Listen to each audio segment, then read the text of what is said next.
So hello guys, and welcome to the 5th episode of the 12 Days of Switchmas, and today I will be talking about Pikmin 1 plus 2, which was certainly a pretty unexpected release on the Switch, and definitely a welcomed one.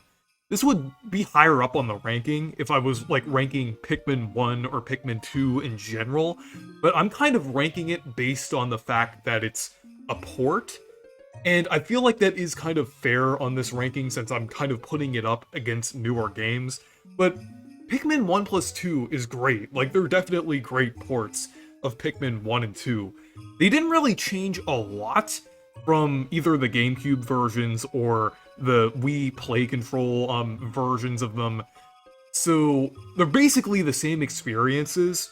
They just kind of changed a few minor things. I think some of the textures were upscaled, some of the textures for, different brands were unfortunately changed. Those were definitely a memorable part of Pikmin 2, but now it just has, generic labels, but it doesn't really matter. That doesn't really impact the game at all for me.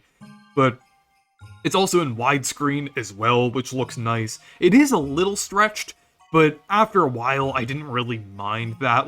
The gameplay itself looks fine. The UI just looks a little stretched, but everything looks great. It's in a higher resolution, and it looks pretty good. I think it might be using a similar emulation as Mario Sunshine in 3D All-Stars. I might be wrong about that, but it kind of has a similar feeling to it with the fact that it's in widescreen and HD and everything, but it looks good, and it's definitely a pretty good way of playing the game. Some people do prefer the new play control versions of the games.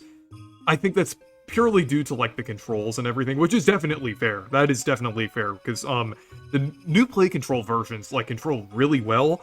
This time you either have the basic controls from the GameCube or the gyro aiming, which the gyro aiming is kind of in between the gyro aiming on the Switch and the new play control aiming, but it's fine. It's not, I don't think it's as good as the new play control aiming, but it still works pretty well. But yeah, these are pretty good ways of playing Pikmin 1 and 2, and it's definitely cool how they have a bundle, or you could buy the two games separately. And Pikmin 1 plus 2, Pikmin 1 and Pikmin 2 are great games. Pikmin 1 is highly replayable, and it's definitely a classic. Honestly, it's a game kind of like Luigi's Mansion, which coincidentally released around the same time, but it's a game where you can kind of play over and over again, since it's a fairly short game, so it really has a ton of replay value. Just see how quickly you can get through the game, how many days you can beat it in, and everything. And then Pikmin 2 is a longer experience, and is honestly kind of the groundwork for Pikmin 4 with the structure of that game. But Pikmin 2 has the cave system with the different caves, and I really like the caves.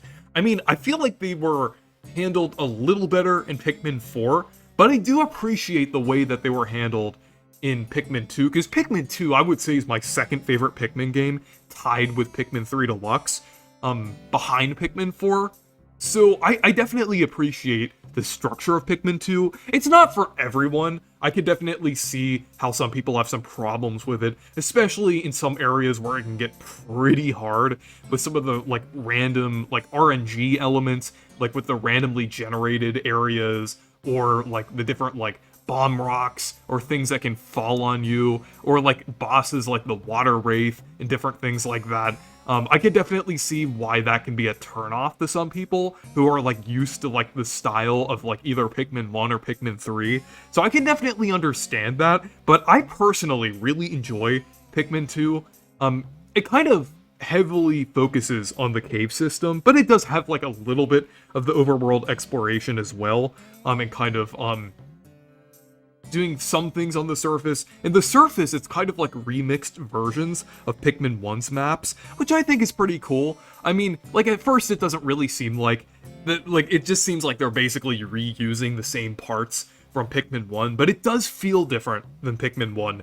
And then also you're spending the majority of the time in caves, so it does feel like a different experience in general. But yeah, Pikmin 1 and 2 are just great games in general. Like, Pikmin 1, like I said, it's a classic, and like there's like I really like the aesthetic of Pikmin 1. I guess that kind of goes for Pikmin 2 as well, but like Pikmin 1 is much more like isolated and everything, since you only play as Olimar and everything, and then you also have the more limited Pikmin selection as well. But Pikmin 2, like with expanding upon the Pikmin selection, like introducing white and purple Pikmin, like, I mean, purple Pikmin are my favorite Pikmin type, but yeah, I feel like each game kind of has like a different style going for it, while kind of keeping true to Pikmin's core, like, design and everything. And yeah, this is just perfect, since I've been, like, really getting into the Pikmin franchise over the past couple years now,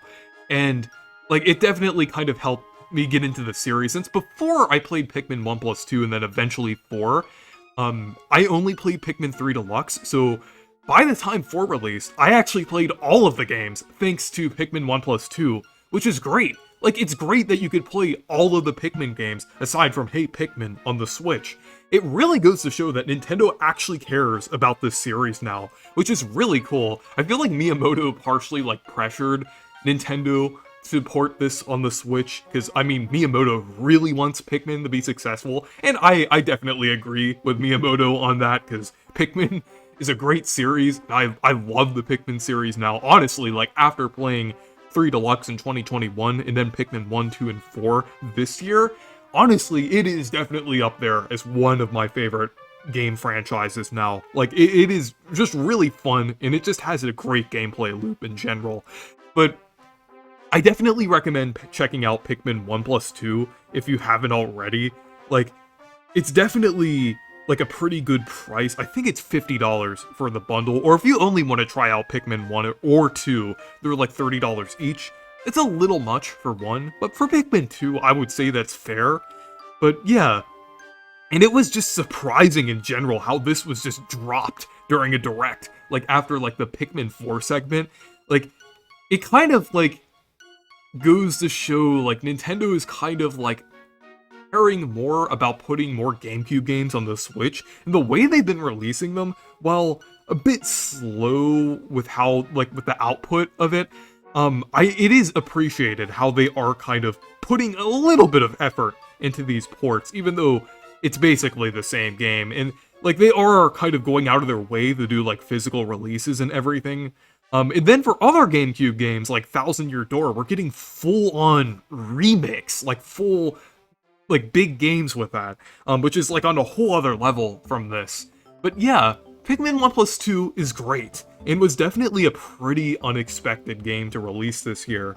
But yeah, anyways, thank you guys for watching this video. Make sure to leave a like and subscribe for more, and make sure to check out my Discord server and Twitter if you want to.